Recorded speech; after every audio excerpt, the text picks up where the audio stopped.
Good afternoon, everyone. Thanks for joining us today. I'm so happy to see so many familiar faces, and I'm really grateful for the panelists who come to chat with us today. I think this is a really important topic, continuing to talk about how we can simply connect with different people and keep engaging with folks. We're in a new normal, I guess, for now. And so the more we can learn from each other, I think is great.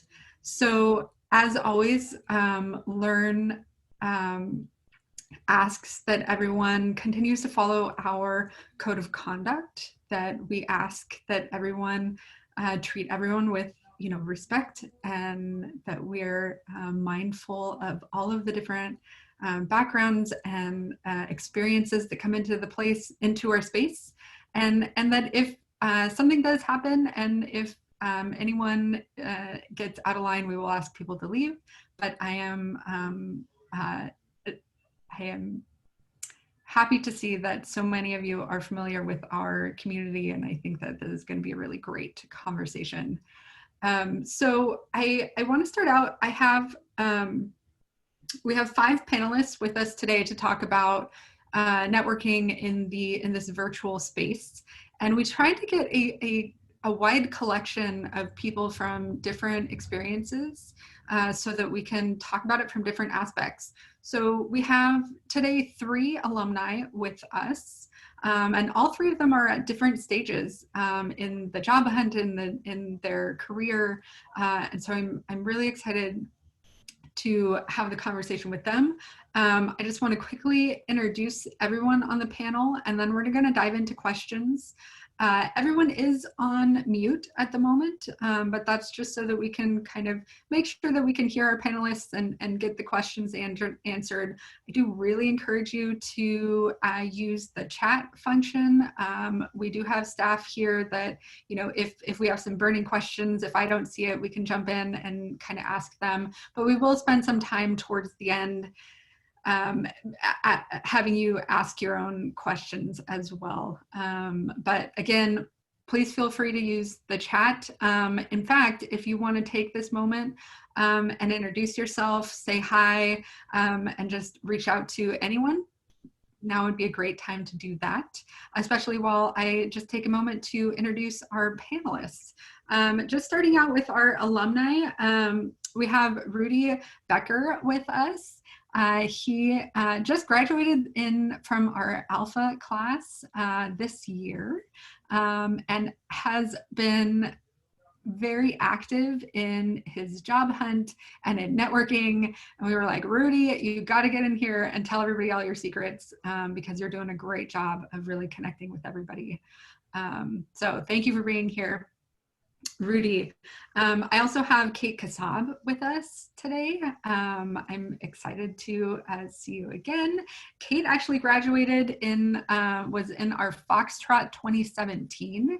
So she's been in the job market or she's been in the industry for a few years now. Just recently made a pretty big job transition, which is great. But what I'm excited to hear from you, Kate, is more about how you've continued to build this network that then actually helps you make this transition even a few years later. That is really exciting to me. And then lastly, to fill out our alumni panel, we have Hea Kwan with us as well. And Hea, your energy into every room is something that I would like to welcome to any group. And so invite me. If you could just channel that energy into all of us, I think that we would all be better networkers for it. So I'm excited to hear a little bit more from you. So that's our alumni. I also am really excited to have Jared Sanderson with us as well. He's a recruiter with Seva Solutions. Actually, I met him through networking events, and I am excited to kind of bring him into the fold and hear more about what he's seeing in the market and what he would recommend to people getting into it. So thanks, Jared, for being with us.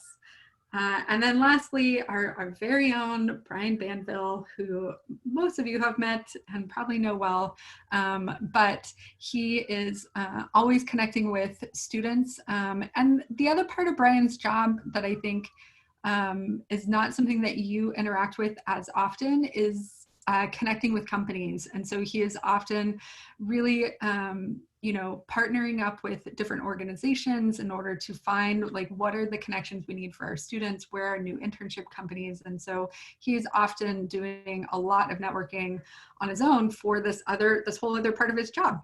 And so I'm happy to have him and his perspective on the panel as well. So and if I did not say it already, which I may not, my name is Chelsea Kaufman, and I'm the co-founder and CEO of Learn Academy. And again, I just want to welcome you, and thanks for hanging out with us on, lunchtime on a Friday. Great. So for our panelists, I'm just going to start out with some general questions and let you, chime in if there's something that you are excited about sharing. And if we need it, then I can start calling on people if we need to, but I have a feeling that all of you have great perspectives to bring to the conversation. So let's just start out kind of in general with this. How have you been continuing to build new relationships especially in this virtual space, and continuing to build your network? Anyone want to jump in first? I'll jump in. So since, the world has essentially gone remote, right? So we kind of need to rely on our social channels even more so than we did before. I think when a lot of us think networking and social channels, most of us would agree like LinkedIn is a great place, and it is. It's like the professional place to network.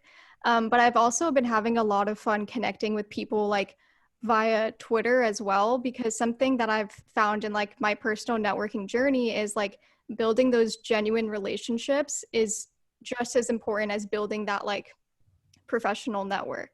So like I highly recommend like trying to explore different social channels and like just like share your work, reach out to different people, have conversations, and like that in and of itself is very, very helpful, I think. Well, I'll take a stab at this, and I similar to, I guess, Brian's other aspect of his role. So I'm always connecting with companies and clients and understanding what their jobs, hiring needs are, and just overall outlook. So when the pandemic hit, I took the approach of let me reconnect with my current immediate network and just see how they're doing on a personal level. And from that, a lot of people were saying, well, this company got impacted. Can you reach out to them? This person got impacted, or our company is downsizing, or I'm personally being impacted. Can you help me? And so from there, my network, not only was I able to provide some value to the individuals I spoke to, but my network actually, some of those people that have been downsized have now joined new companies. So I've now have this new kind of network as well with multiple other channels to support. So with every interaction, my goal is to, how can I provide value? How can I connect them with somebody else and support them and just listen to them? Because during that time, a lot of people just needed to talk and think things through. I think for me, kind of as a career changer, I previously in my network had friends or friends of friends who worked in the tech industry as developers or a variety of different kind of roles. And my first foray into networking really was reaching out to those people that were friends or friends of friends on LinkedIn or through email. That's kind of like the softest landing you can kind of really make to beginning your networking journey. And then of course, continuing from there, asking further on if they have a friend you can connect to. But definitely, many of us here at Learn are career changers or career pivoters, and tapping into that existing network that of people in tech that maybe you didn't leverage when you were working in your other industry. Yeah, or simply just not knowing, what connections people might have. That's great. Yeah. My answer, I guess everyone's answer, I agree. my answer would be like diversification, because just get yourself out there as many platforms as possible. Because, you know, there are people, different kinds of people on every single one. Like LinkedIn, I use really casually. I don't even try to be professional, you know, use a lot of emojis and LOLs, LMAOs, and just be genuine in every single one of them. Twitter, YouTube, comment section or message someone. Lunch Club is another good one that Rudy and I tried. It's we can talk about it maybe later in the later questions, but that's another really fun one. But yeah, dating app, you know, if you're single, fine. I don't know, just diversify. Like you can, I think it's important to be creative in this time and not feel like restricted. Oh, this platform is only for this, or yeah. Yeah, Heya's networking led to a fake job posting, which I'm just kidding. Craziest thing ever. Yep. Anyway, the new world of COVID where there are fake job people out there. I would also say, so one of the things that I think people are always looking for, where do I integrate into a new network? So I think Rudy said it great. For a lot of people who go through Learn, they're career transitioners. A lot of people during this global pandemic are career transitioners. They are having to make that transition in order to be able to have employment and kind of continue to survive. And so one of the areas to look at for where to kind of build out your network, in addition to some of the social media platforms people have been mentioning, is Slack communities. So particularly in the tech industry, there are a ton of different Slack communities that exist.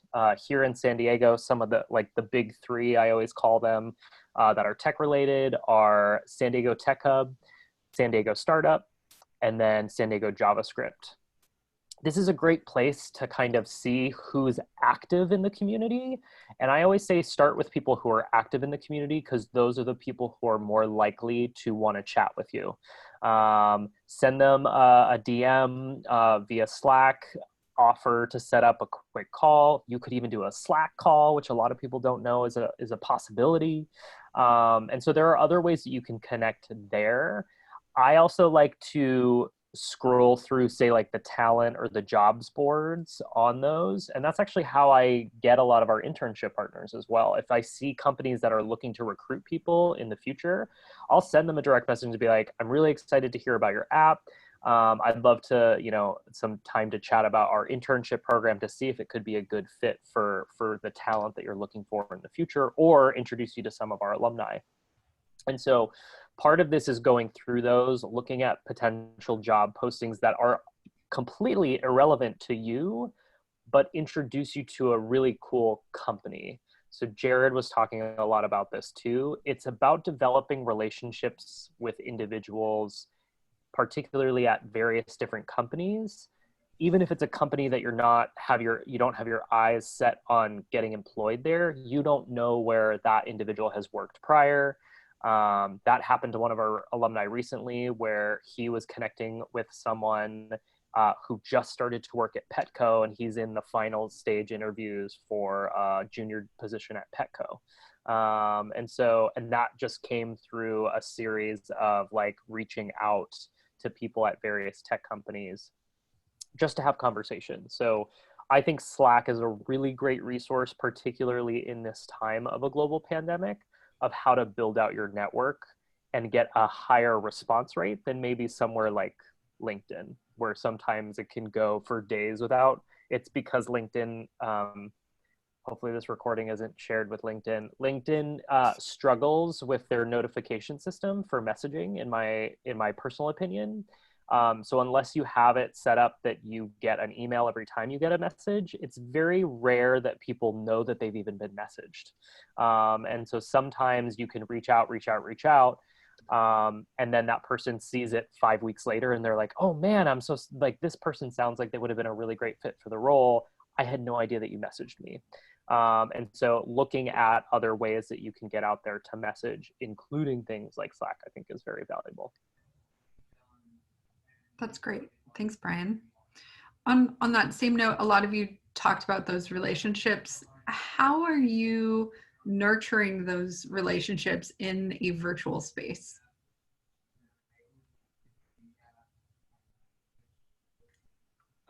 I first went gung ho and like, let me get in front of everyone on a Zoom or video conference.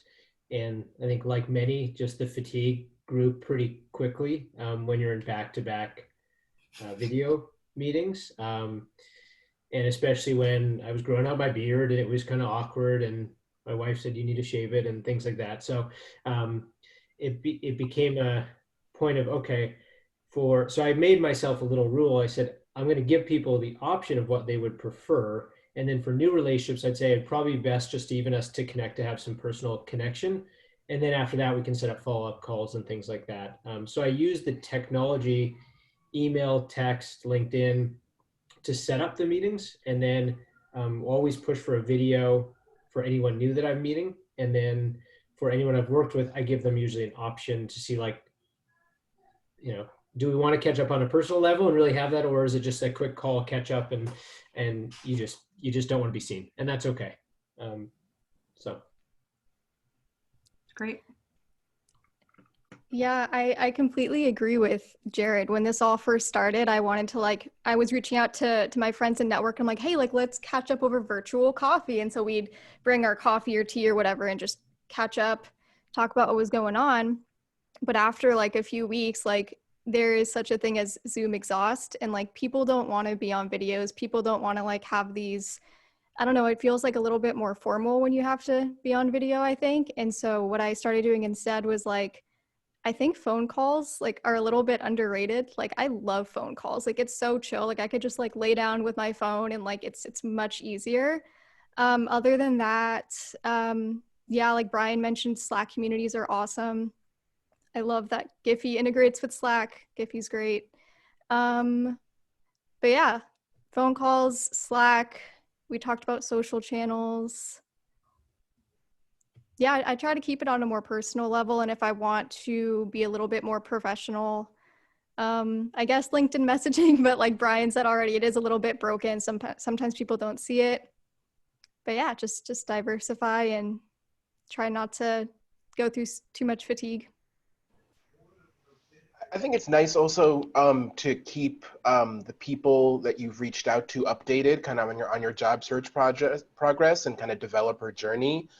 Sometimes I do that with really just kind of like a boilerplate kind of message, like, "Hey, this is Rudy again. Great to hear from you again. X, like, here's what I've been up to recently." Just to like put them on put yourself on their radar, because it's really important to really still be top of mind to a lot of maybe the key people that you've been speaking with, whether they be recruiters or people who are developers who are in teams that are growing, just to really be top of mind to them and give them kind of the quick update of what you're up to. I think one thing recently that I've been doing, and today I'm celebrating day 51 of my 100 days of code, and I really can't say it enough about doing for new developers to do 100 days of code. It's been absolutely transformational for me, and I chronicle it all on Twitter. So each day I do a little bit of a story of what I've been doing and what I've learned and what I've done. And the tenet of 100 days of code is that you code for at least an hour a day for 100 days straight, with maybe a day or two a break in between.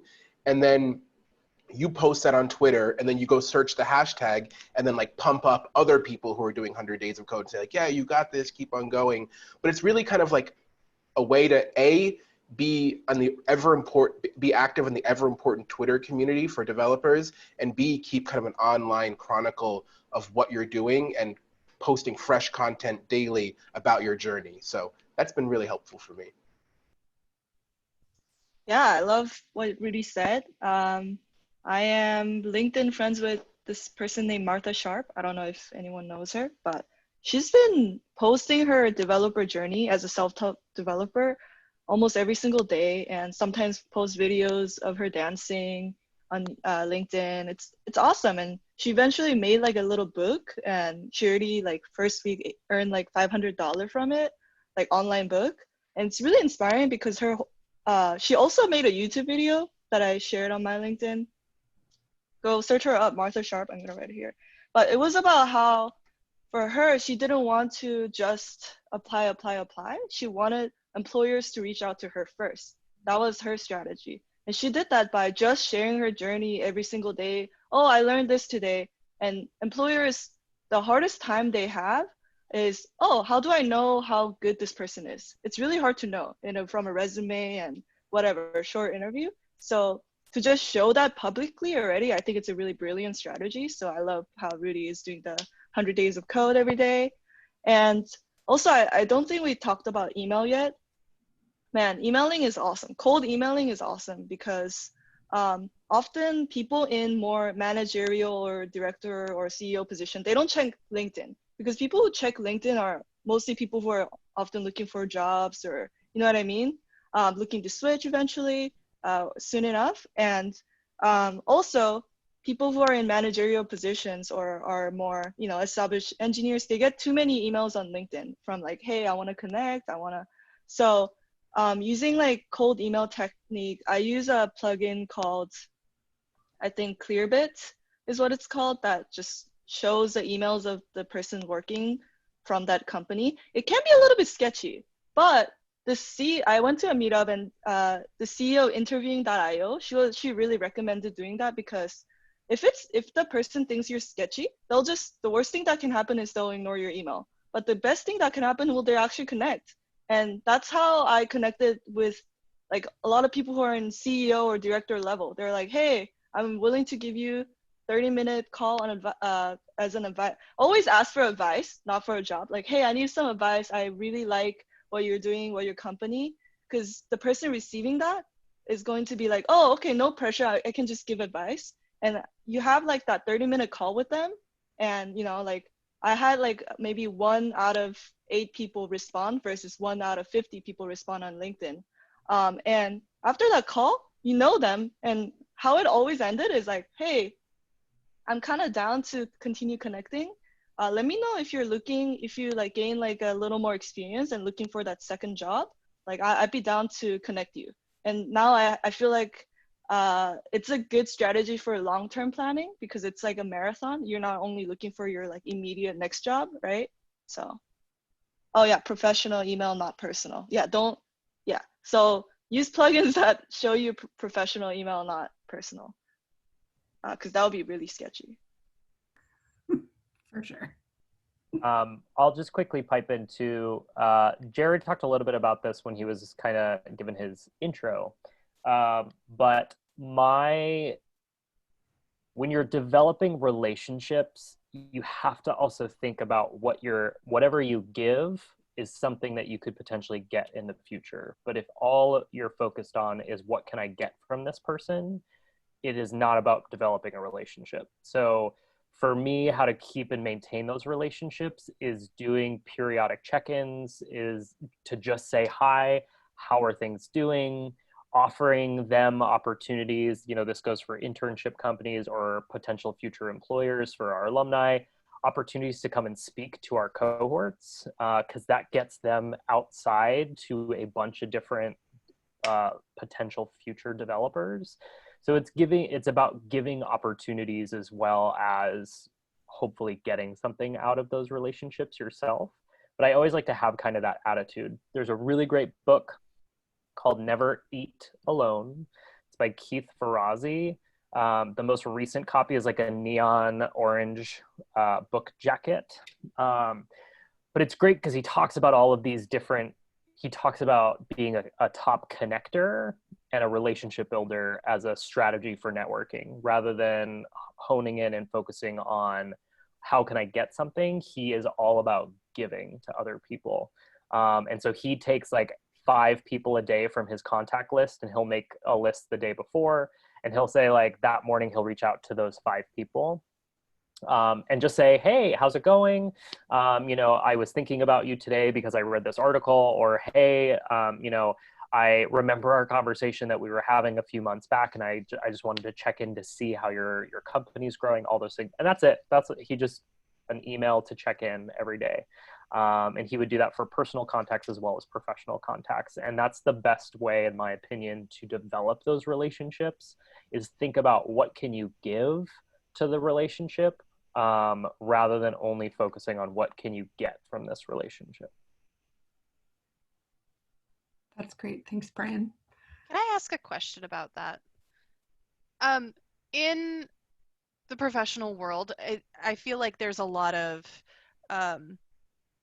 hesitation about what those connections bring, because there's so much like self-marketing, like I'm coming up because I want you to, you know, buy my thing, like the whole MLM thing of like you're just waiting for someone to invite you to dinner and they're going to try and sell you on their MLM kind of thing.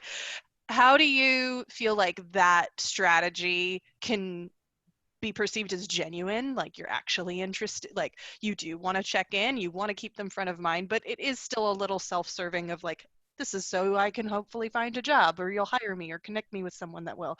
How do you think that balances out where the connection is, does that make sense? Absolutely. Yeah. Be clear with your connection from the very beginning, Chantal. So as opposed to when you first meet with this person, keeping things a little ambiguous. So if we're talking, say, like an informational interview, that's why I always say to a lot of our alumni to phrase it in such a way when you're reaching out to someone to connect for the first time, to say, I'm a new developer to San Diego, and I'm currently about to embark on my job search as a career transitioner, and I'm looking to speak to people that could give me some advice in that arena. And then during the informational interview, you would want to then reconnect that as well and be like, this was really awesome. Would you mind if I stayed connected with you or asked additional questions, perhaps via email? You know, this has been such a valuable conversation for me, and I would love to just stay connected and see how things are developing for you as well. So for me, I'm always very upfront about it, of like what my initial outreach intention is. And then for the check-ins, it's about setting that expectation from the beginning. That's what makes it less ambiguous and less awkward, is they know somewhere in the back of their head that you're probably just checking in with them because you're interested in potentially a future employment, all those types of things. But as Rudy was saying, I mean, a great thing to do is if you're talking to someone who you would love to work for, this might feel weird, but I would update them and be like, hey, I just wanted to thank you so much for the conversations we've been having around my job search. And I wanted to let you know that I landed something. And it's been really awesome. And you can either connect it to the conversation you were having. What that tells that person is you have value, right? It may not be immediately for them or them to you, but it's showing that the simple conversation that they had or this relationship that you've developed, they get a little bit of ownership over that job placement, which I know hopefully that feels a little less self-serving, and it's more about building a community of advocates for yourself in a job search. So that when you do land that job, go back to all the advocates, even if it's hundreds of people, which probably sounds crazy, and like share that with them if you feel comfortable to do so, because they're going to feel that like that dopamine hit of like, oh my God, I just helped someone land a job. Like that's, even if it was a simple conversation, it's going to make them feel really good. It's going to strengthen the relationship, and it's going to make it feel more genuine. Can I ask a follow-up question to that? Mm-hmm. You said like reaching out to those people who are advocates for you. Do you have a recommendation to keep track of those people? Yes. Have your own CRM, whether it's something that you purchase, which I don't think that you need to do. You know me, I'm all about free. And y'all are developers, so I think that you could build a very simple CRM as a side project. CRM stands for Customer Relationship Management System. So for you, it would just be a contact relationship management system. And you can do that in Gmail.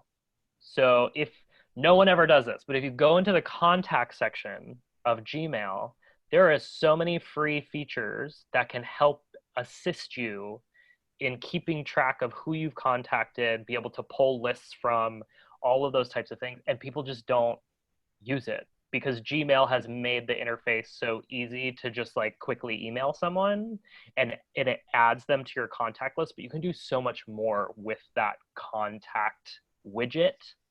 So I would look into something like that. Or you can use a trusty old Excel spreadsheet. Or Google Docs. Or Google Docs, totally.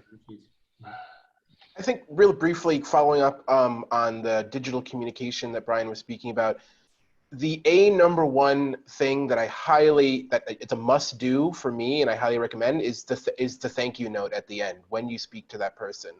And really having that digital paper trail is absolutely key. So anytime I go to any online event, I connect with them on LinkedIn and thank them for speaking at the webinar. Thank you for sharing your insight. And that creates that paper trail, that kind of timestamp of when you thank them. And then maybe a month down the line, a new job opens up at their company that they just presented to, and you could see that you had that interest a month back, and you went out of your way to thank them for your time. And it's happened several times already where it's paid dividends, where I had that paper trail predominantly in LinkedIn messaging where I thanked them for their time, and they're like, oh wow, actually, yeah, we already had this connection a while back, and you're just kind of building off of that. Yeah, to add to that, does anyone else have any tips on that follow-up? Like, what does that look like? How can you continue those conversations? I think it's important to share some kind of show your work or credibility or something, right? So LinkedIn, for sure, share it. Portfolio, if you got a cool portfolio, I think it's really important because then they have this visual memory of like who you are, just a conversation. And monthly checkup. Yeah, one recruiter was like, oh, we don't have a role for you right now, but I think you're really cool. Can you check in back with me every month? And I'm like, yeah, sure. I actually didn't because I wasn't that interested in the role, but that's a great tactic, that's another one. But in response to Chantel's question, I think it's really important to be genuine. You know what I mean? Like genuinely hit a company that you're actually like, because I noticed that when I don't really care about some place and I do that, they usually don't respond. They kind of can sense it. But when I'm like actually stoked about this person or this group, I feel like they can feel it in my message and my email, like, yo, I actually really, I'm stoked for your company. And sometimes you can even research and know like, hey, I read this blog post and be specific. Then they're like, hey, this person actually took the time. Actually, one person, he was the CEO of Chartmetric, which is a data science company in San Francisco. He responded saying like, oh, I actually really like that you researched about me. And I can tell that you researched. And that's why he responded. And he scheduled like a 30-minute call with me. And I think it's important to show that you actually put in time to care about them. And you do care about them and you research about them. I also just Rudy mentioned the thank you note, and in your call or if you do speak to someone and you're asking for advice, if there's one thing that you can do that will show what you're doing or an area to show a win. So if you say, hey, like if you talk about, oh, I'm building a portfolio, I'd love to show it. They said that would be great. It's an easy win for you when you complete it, you send it to them.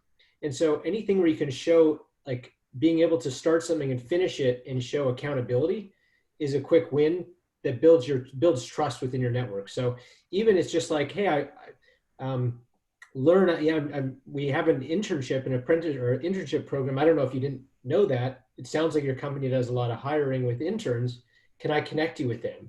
And if they say yes, if you never connect them, like you've lost some trust. So if you said that, that's a really quick email to connect with, Brian or Chelsea down the road. So doing those, like if you can find one thing from that conversation where you have that follow-up action to show a quick win to someone that you're building a relationship with, it goes a long way and pays dividends. So that's one thing I try to think about, like how can I provide value in every step and how can I get a quick win, whether it's with a client, someone I'm trying to help, or just someone on a personal level,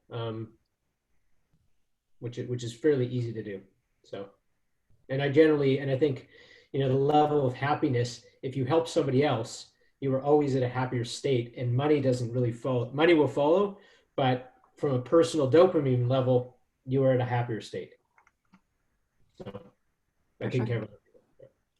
I've even had in interviews, people come back later and say, I found this article that was, about something that we were talking about, and it made me think of you, and I thought you'd really like it. And just like, that was it. And that stuck out in my head, and, builds the relationship as well. That it can, we don't have to be afraid to reach out to people, even in those small ways. Jared, would you mind giving us a little bit of, from your perspective, what do you see, what trends do you see from the recruiting side and in this virtual space? Sure, and that's probably been the conversation I speak to hiring managers. I'm typically dealing with anyone from a TA recruiter, VP of HR, through to a software manager, through to CIO. So it's kind of touching a lot of different leaders that are impacted within the hiring process. And in the last, I guess it's 7 months now, almost 6-7 months, it's been a roller coaster. So there's, you can even probably Google this, and I could probably see if I could find the link, but there's a number of industries that haven't been impacted by COVID, which are still doing a lot of hiring. And so those companies have had to adapt quickly. They've had to figure out, how do I hire remotely? What do we do about hiring? Where should we have people work? Should we consider fully remote or like out of state? So they've had to think about those decisions and adapt. Some other companies that they may have done some layoffs, and they've kind of just, let me tread water, let me stay afloat, haven't had to think about that. So as things are starting to open up a little bit more, now they're in that cadence and starting to think about it. So what I've noticed in the last 6-7 months, every company is at a different stage or life cycle and maturity level of their hiring practice. So if you're applying to certain companies and they haven't done much hiring in this space, they might struggle. And how do I interview? How do I find people remote? And their life cycle of from start to finish in the process may change and kind of divert a couple ways, because they might have this vision of, yeah, let's just find someone remote. I don't care where they are. And so it opens up their talent pool to anywhere in the US typically. And then they go through a couple of people, and then they're like, wait a minute, what if we want them to come to the office? What about this? And so then they narrow it down. And so that's really what I've seen, has been some trends. Majority of people, and I just ran a poll about a month and a half, 2 months ago, and majority of companies and the majority of people want some sort of hybrid environment where they have the flexibility to work remote, but they still want to be able to interact and have that camaraderie and team building and culture that's important for companies. On the flip side, some companies have gone fully remote first. They've really adopted it and then embraced that into their culture, and had to do different things and meetings to sustain that culture, that connectivity between folks using Slack and other mediums. But those are some things that I've definitely noticed have just been going on. I'm trying to think. Any other questions on that, or any follow-up that you're curious on specifically? Chelsea, you're muted if you're trying to.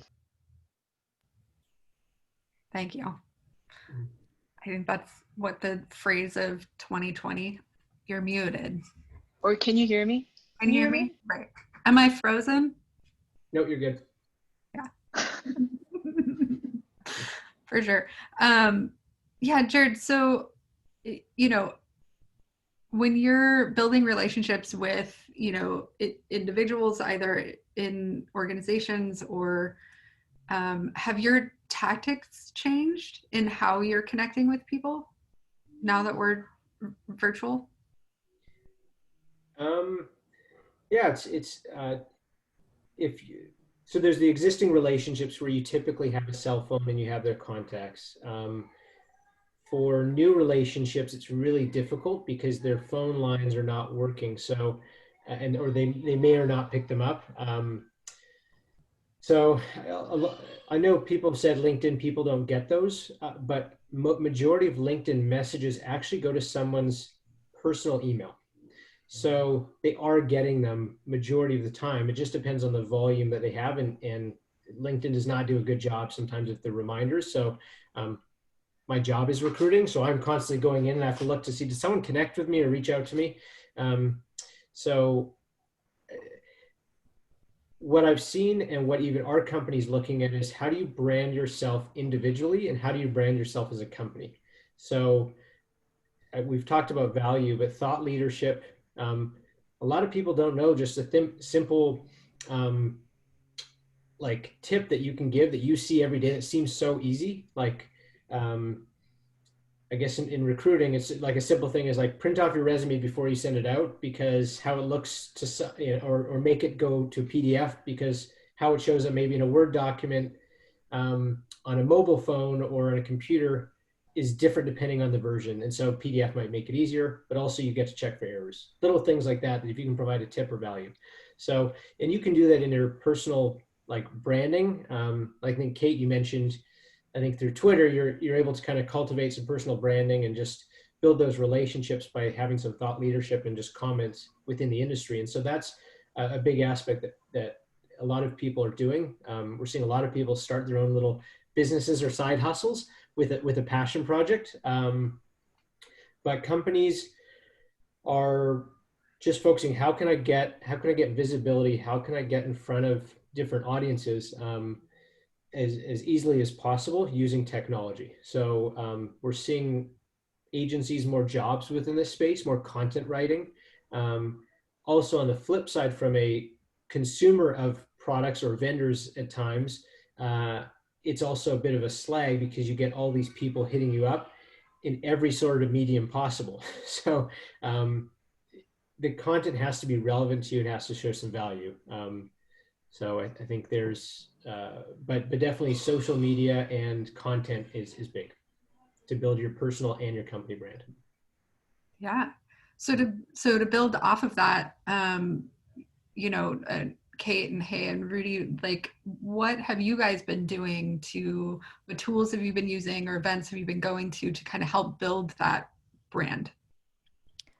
Yeah, so to Rudy's point earlier in the call, when he was talking about how he's on Twitter every day, like sharing his 100 days of code, like I can't emphasize his point enough. So for some background, I'm a developer turned designer. And so 3-4 years ago, when I was getting ramped up in that transition, I was in like the UI UX design community using Adobe XD, and they have like a similar like design challenge every month. And so I was doing that like every single day for like half a year. And I eventually shared enough that like the Adobe community recognized that, and they were like, oh, okay, wait, who's this chick? And so they like reached out, and like to build off of what we talked about earlier of like just what can you give other people, I started talking to people in the Adobe community, and like these are people like Adobe's evangelists or their VPs or whoever. And one year when I went to Adobe Max, I met someone that I had been friends with on Twitter for like 2 years, and I'm like, he mentioned in his talk like, oh yeah, I'm just so tired. And so I offered to like just get him coffee, like something so small, like, oh dude, like let me get you some coffee.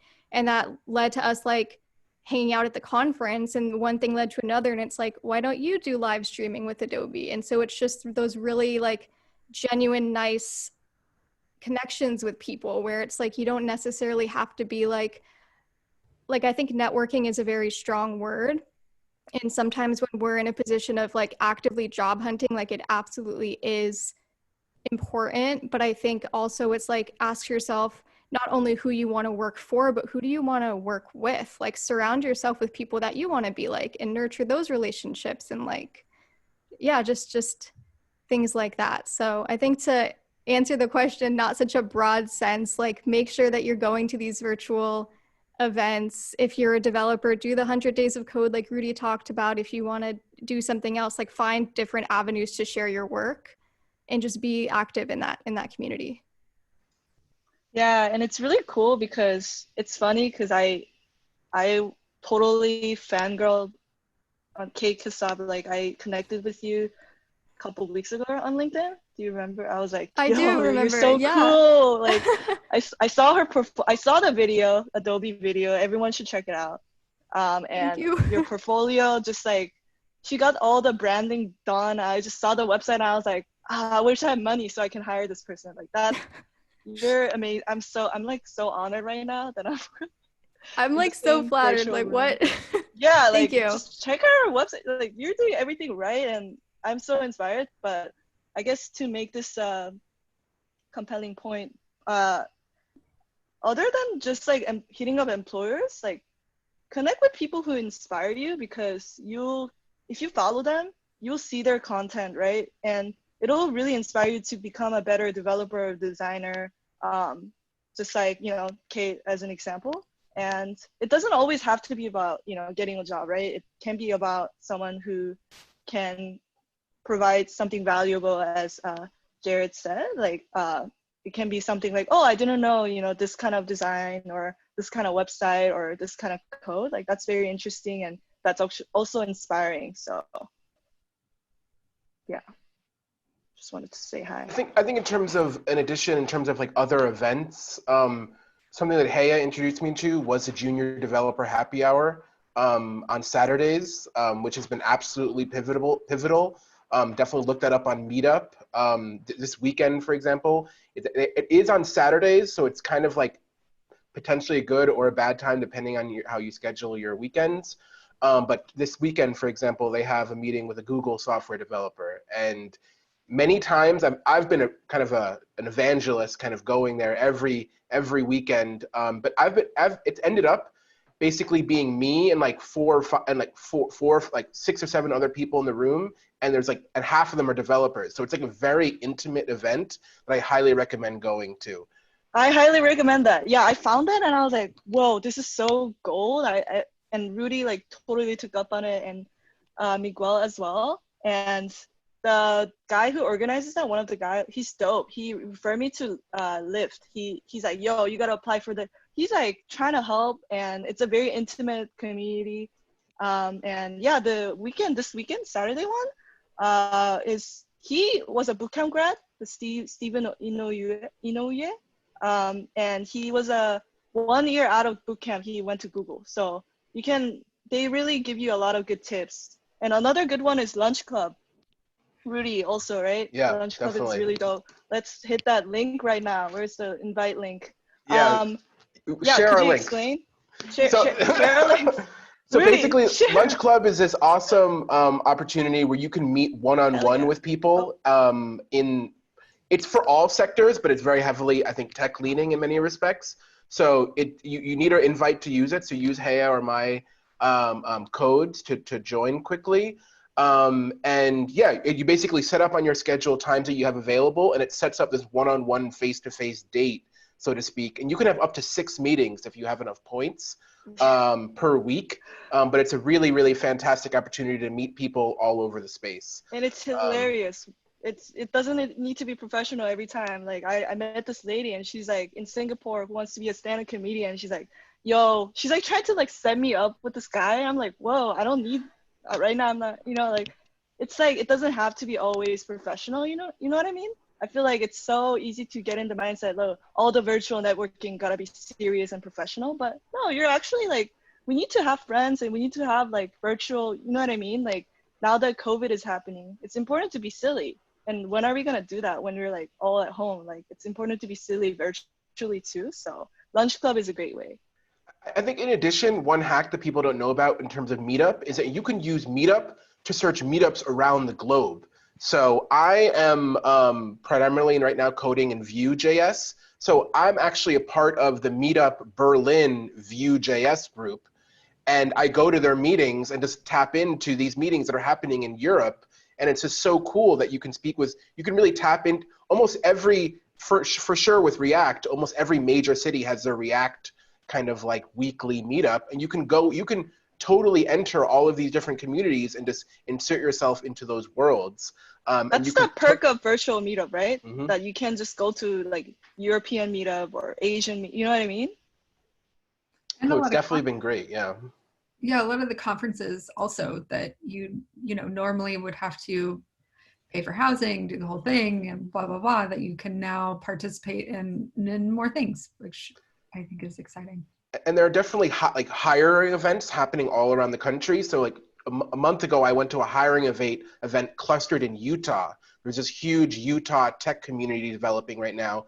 And I just ended up connecting with tons of people in the Utah kind of dev world. And there's definitely these growing tech clusters all around the US you can dive right into and make connections with. That in this remote world, you know, you could potentially get a job, you know, working for one of these remote clusters, but from California, theoretically. And oh, sorry to interrupt, Chelsea, but on that remote topic, we talked about Slack communities earlier, but a really close friend of mine, I'll put a link in the channel. He's actually building sorry, one second. He's building a global like Slack community called funemployed.club. And essentially what it is, like, if you're a remote worker, like, come to the Slack channel, talk about what it's like to work remotely, talk about what you're doing that day, send memes, send gifts. And it's just a way for you to interact with people all across the globe. So great stuff. It's in, he's accepting signups right now, but if you want to get on that wait list, now's a great time to do so. That's great. Well, we only have a few minutes left. I wanted to open it up if anyone had questions themselves. Lots of really great resources. You can either speak up or if you want to throw it into the chat, you can put it there too.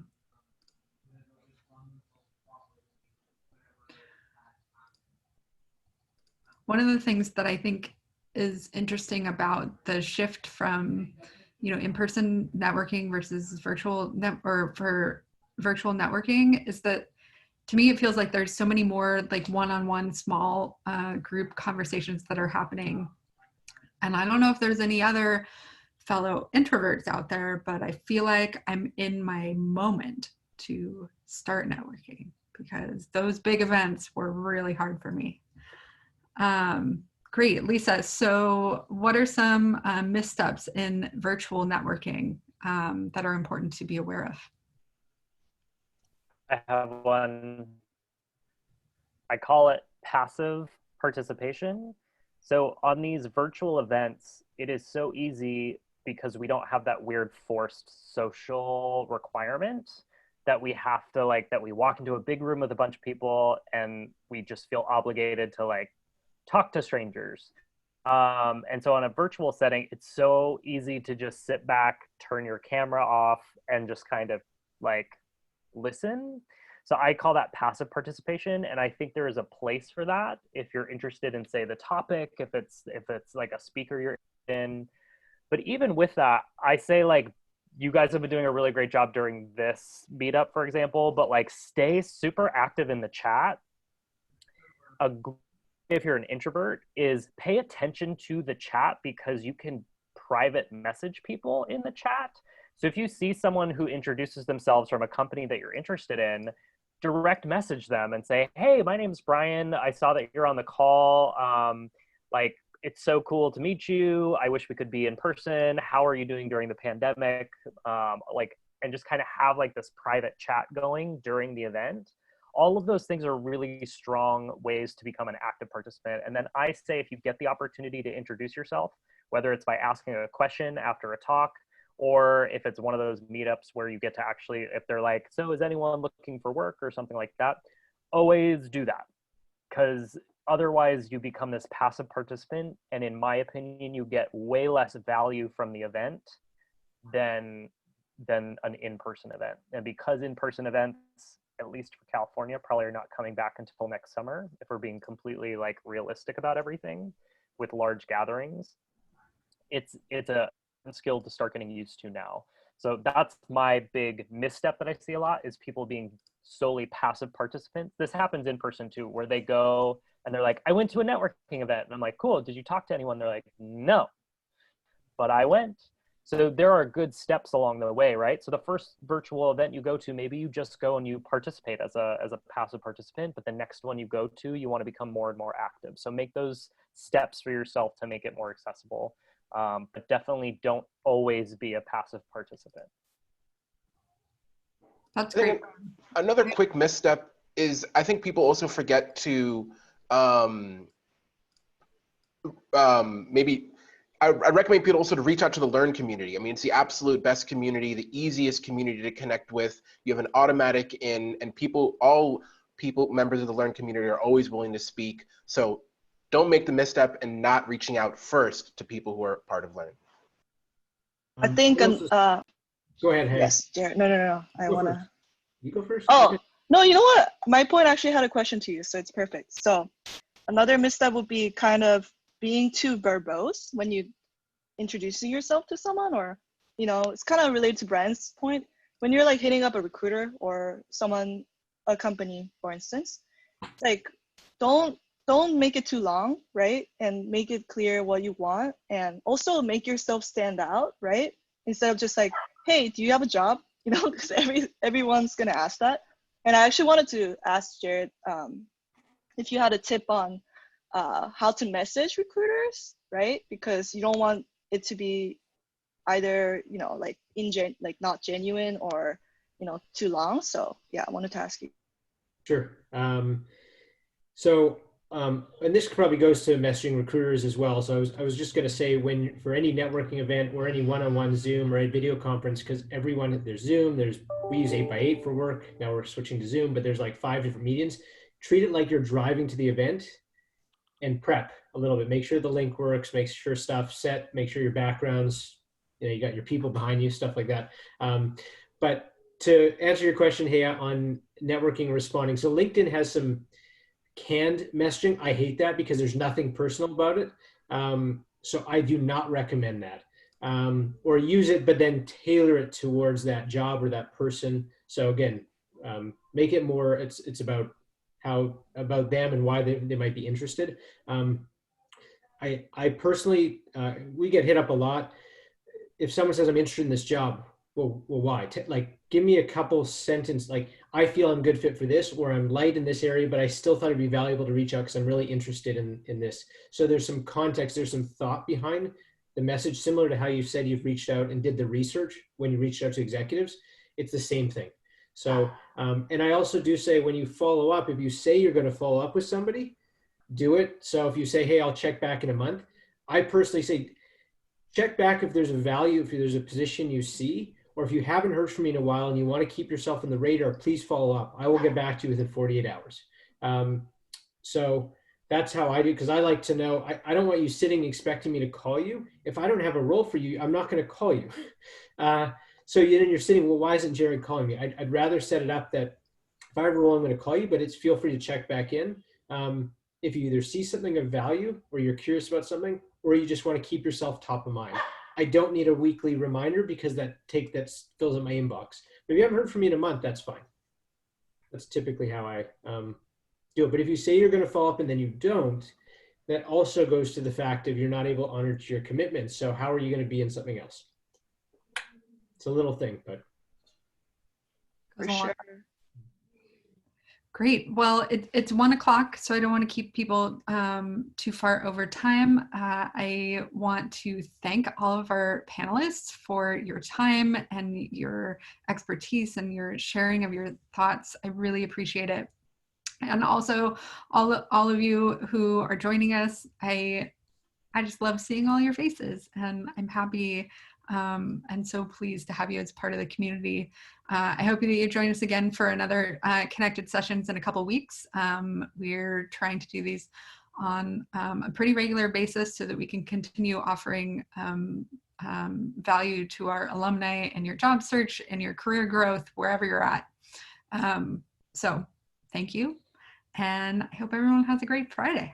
Chelsea, can I say one thing really quickly before we? My only thing is, so all the information the panelists just shared, were really great. And it is now your turn to take these and turn them into action steps, because the one thing that I don't think we necessarily expressed at the start of the call, networking is still the #1 way to get hired. If you want to accelerate your job search, you have to put time and effort to networking and find a way, find a version of networking that works for you and your job search. Those who don't use networking, you will get employed, but it will take a lot longer. And so the more that you can invest into some of the strategies that everyone shared today, starting now, you'll start to see that really pay off as time progresses. Because sometimes it can take a little ramping up. But if you stick strong to it, networking, I can guarantee you, 5% of alumni who got hired in Q2 were hired through networking. So that's a Did you say 5%? 85%. 85. I missed the 8. Yeah. 85% of our alumni in Q2 who got hired did so via networking. Like if you were to trace back the initial, how they got that job was through networking. So very few people got it by just sending out applications. So that's my endorsement for networking. Brian doing his job well. Thank you so much for piping in. And again, thank you guys for being here. And I hope to see you all soon and connect with you whenever. Good meeting you all. Have a good weekend. Thank you. Have a great weekend, everyone. Bye, everybody. Thank you all.